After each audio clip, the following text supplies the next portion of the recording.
Bonjour chers amis et merci de permettre qu'on puisse rentrer chez vous en ce beau vendredi 21 juin. Aujourd'hui, c'est l'été qui rentre officiellement dans nos vies et dans notre quotidien. Et merci de nous accueillir pour qu'on puisse réfléchir sur l'Évangile du jour, comme on le fait si souvent. Et pour ce faire, on va se disposer vraiment le cœur à accueillir cette parole. Et ayons recours à nul autre que la Sainte Vierge Marie pour que l'Esprit Saint puisse pleinement venir nous enseigner à travers cette parole que nous allons méditer ensemble. Donc, recueillons-nous, prenons le temps d'entrer en nous-mêmes. Et on peut visualiser la Sainte Vierge qui est près de nous, que nous sommes à ses pieds, comme un enfant qui pose la tête sur les genoux de sa mère, qui l'écoute, qui l'aime, qui se laisse aimer. Alors entrons dans cette relation d'amour avec la Vierge Marie par cette prière. Signons-nous du signe de la croix pour se laisser envelopper dans cet amour que le Seigneur veut nous combler aujourd'hui. Au nom du Père, du Fils et du Saint-Esprit. Amen. Je vous salue Marie, comblée de grâce, le Seigneur est avec vous. Vous êtes bénie entre toutes les femmes, et Jésus, le fruit de vos entrailles, est béni. Sainte Marie, Mère de Dieu, priez pour nous pauvres pécheurs, maintenant et à l'heure de notre mort. Amen.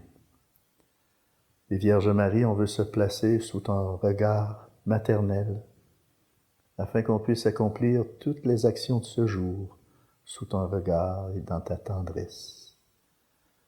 Au nom du Père, du Fils et du Saint-Esprit. Amen. C'est Jésus, le roi des rois, c'est Jésus, le bon pasteur. Alléluia, Alléluia, Alléluia, Alléluia, Amen. Alors, on enchaîne avec l'Évangile qui est dans Saint Matthieu au chapitre 6, versets 19 à 23. Le Seigneur soit avec vous. L'Évangile de Jésus-Christ selon Saint Matthieu. Gloire à toi, Seigneur Jésus. En ce temps-là, Jésus disait à ses disciples, « Ne vous faites pas de trésors sur la terre, là où les mythes et les vers les dévorent, où les voleurs percent les murs pour voler. Mais faites-vous des trésors dans le ciel, là où il n'y a pas de mythes ni de vers qui dévorent, pas de voleurs qui percent les murs pour voler. Car là où est ton trésor, là aussi sera ton cœur. La lampe du corps, c'est l'œil. Donc, si ton œil est limpide, ton corps tout entier sera dans la lumière. Mais si ton œil est mauvais, ton corps tout entier sera dans les ténèbres. Si donc la lumière qui est en toi est ténèbres, comme elles seront grandes, les ténèbres. » Acclamons la parole de Dieu. Louange à toi, Seigneur Jésus.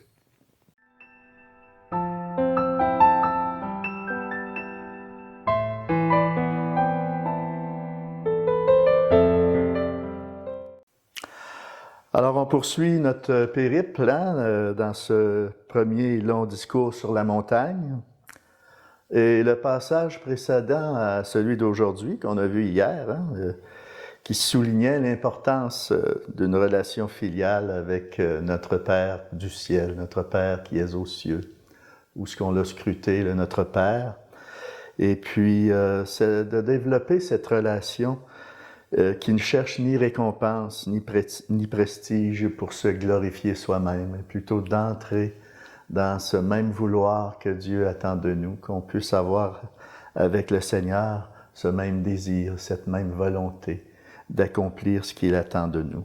Aujourd'hui, les versets du Sermon sur la montagne usent de deux images particulières, celle d'un trésor et celle de la lampe. À ces deux représentations sont associés deux organes, le cœur et l'œil. C'est un très beau passage et on pourrait juste relire l'Évangile et on pourrait se laisser remplir le cœur par tout ce qui est dit. De là, l'importance de revenir à l'Évangile, qui est plus important que la réflexion que je vous donne présentement. De laisser la parole de Dieu vous enseigner dans chacun de vos cœurs. Donc, des trésors sur la terre, on peut comprendre l'image. Trésors sur la terre, ce sont des richesses, ce sont tout ce qu'on peut posséder, c'est l'abondance du matériel à laquelle nous vivons, nous baignons. Et puis qui était perçu aussi comme le signe d'une bénédiction et d'une faveur divine envers le croyant. C'est très humain. On s'imagine que vu que je possède bien des choses, que j'ai les faveurs de Dieu, ça nous habite. Mais le contexte nous invite à ne pas rester dans cette seule interprétation. On doit sortir de ce pattern-là. La métaphore des trésors sur la terre fait suite immédiatement aux œuvres de piété. On peut s'imaginer que si je fais mes dévotions correctement, je vais avoir des faveurs pour moi. Le Seigneur veut nous amener à un autre niveau. Un peu comme les pharisiens, par leur prière et leur prestance dans les lieux publics, ils pensaient comme ça s'attirer des faveurs de Dieu pour eux-mêmes. Donc, dans ce discours, Jésus entend faire passer ses auditeurs d'une logique d'accumulation pour soi à un autre niveau. Car pour être juste aux yeux de Dieu, il ne s'agit plus d'amasser les riches bonnes œuvres comme autant des récompenses épargnées pour gagner son ciel et la vaine gloire des hommes. Faites-vous des trésors dans le ciel, nous dit le Seigneur. Dans le ciel.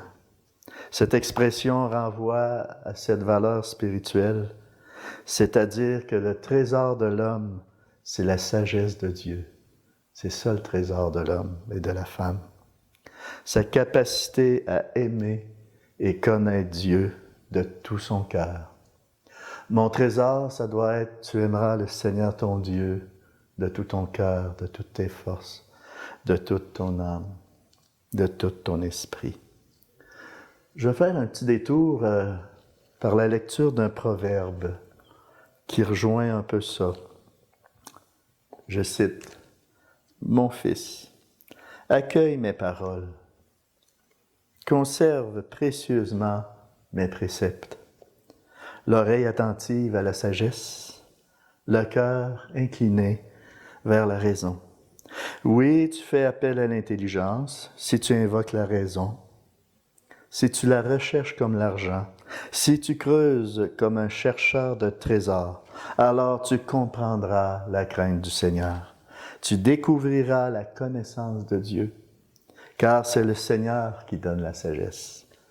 Connaissance et raison sortent de sa bouche. » Fin de la citation. Ces trésors dans le ciel ne peuvent se définir uniquement en termes d'actes, y compris spirituels en vue de gagner son ciel. Le Seigneur veut nous amener plus loin que ça.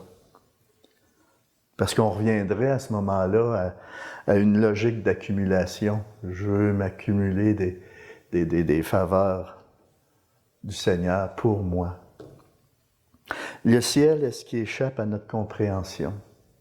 Ces trésors sont de l'ordre de la gratuité et du don. Se faire des trésors dans le ciel, c'est être tendu vers le Seigneur, tendu vers notre Père du ciel, et non amassé pour soi.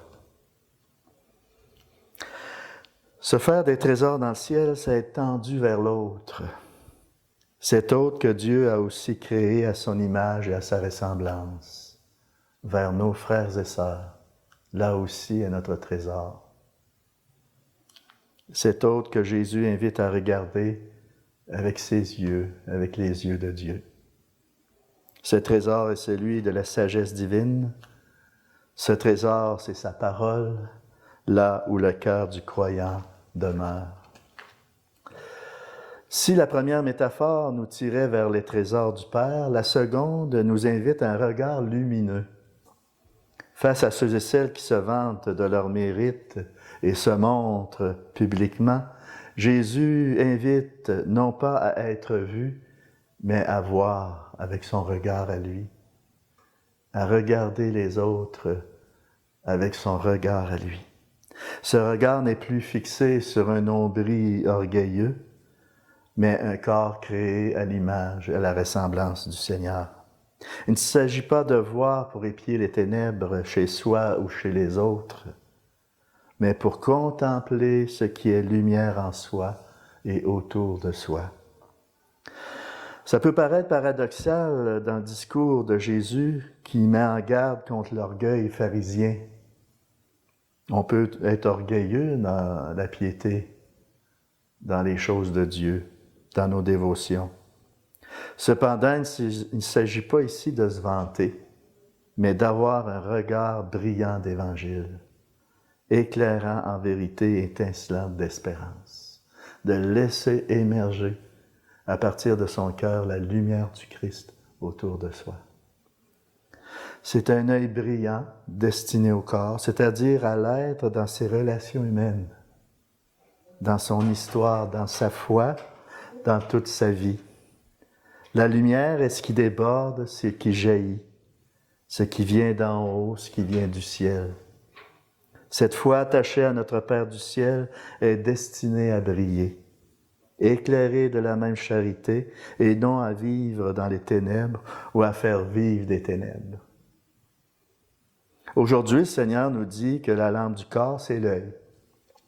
Saint Thomas interprète qu'en parlant de l'œil, Jésus se réfère à l'intention de l'homme.